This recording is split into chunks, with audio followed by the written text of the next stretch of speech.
আবারও ফ্যাসিবাদ বিরোধী ঐক্য সুদৃঢ় করতে না পারলে হাতছাড়া হতে পারে জুলাই বিপ্লবের সুফল।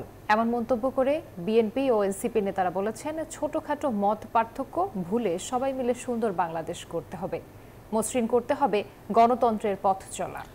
এদিকে বিশ্লেষকেরাও বলছেন, রাজনীতির এমন কঠিন সময়ে জাতীয় ঐক্যের বিকল্প নেই। মাজহারুল ইসলামের রিপোর্ট। নানা কারণে ফাটল ধরেছে ফেসিবাদ বিরোধী ঐক্যে। পাল্টাপাল্টি কর্মসূচির মাধ্যমে স্থবির হয়ে পড়েছে জনজীবনও। তা সত্ত্বেও নিজেদের দাবি আদায়ে পাল্টাপাল্টি কর্মসূচি পালন করছে বিএনপি, এনসিপি সহ অন্যান্য দলগুলো। এনসিপি যখন স্থানীয় সরকারের নির্বাচনের দাবিতে সরকারের উপর চাপ সৃষ্টি করছে, তখন জাতীয় নির্বাচনের দাবিতে সরব বিএনপি ও তার সমমনা দলগুলো। নানা মহলে আলোচনা হচ্ছে, এমন বিভাজনে হাতছাড়া হতে পারে গণবিপ্লবের সুফল। বিএনপির স্থায়ী কমিটির সদস্য নজরুল ইসলাম খান মনে করেন, দেশের এমন পরিস্থিতিতে ঐক্যের বিকল্প নেই।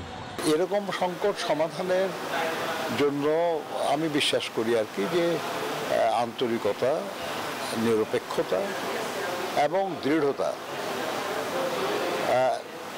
এটা খুবই গুরুত্বপূর্ণ। আর আরও ভালো হয় যদি সরকার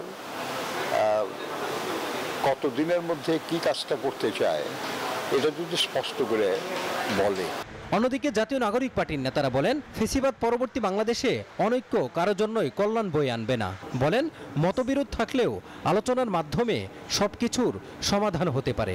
আমাদের তো আসলে এক টেবিলে আসতে হবে এবং যেই ঐকমত্যটা আমাদের জরুরি এই মুহূর্তে, এবং জুলাই সনদের মাধ্যমে আমরা সেই ঐকমত্যে আসতে পারবো।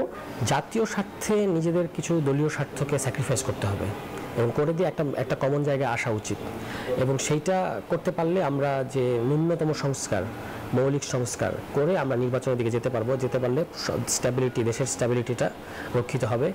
রাজনৈতিক বিশ্লেষক ডক্টর সিদ্দিকুর রহমান মনে করেন, দেশ একটি কঠিন সময় পার করছে। এমন অবস্থায় রাজনৈতিক ঐক্যের বিকল্প নেই।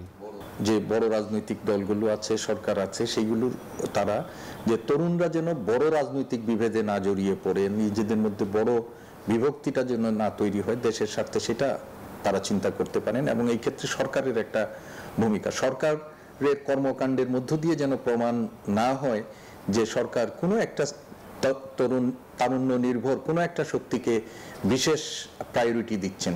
দেশের স্বার্থে দলগুলো যদি আলোচনার টেবিলে না বসে, তা কারো জন্যই কল্যাণকর হবে না বলেও মন্তব্য করেন এই বিশ্লেষক। কোথাও কোথাও আবার তাদের। মাজহারুল ইসলাম, নিউজ 24, ঢাকা।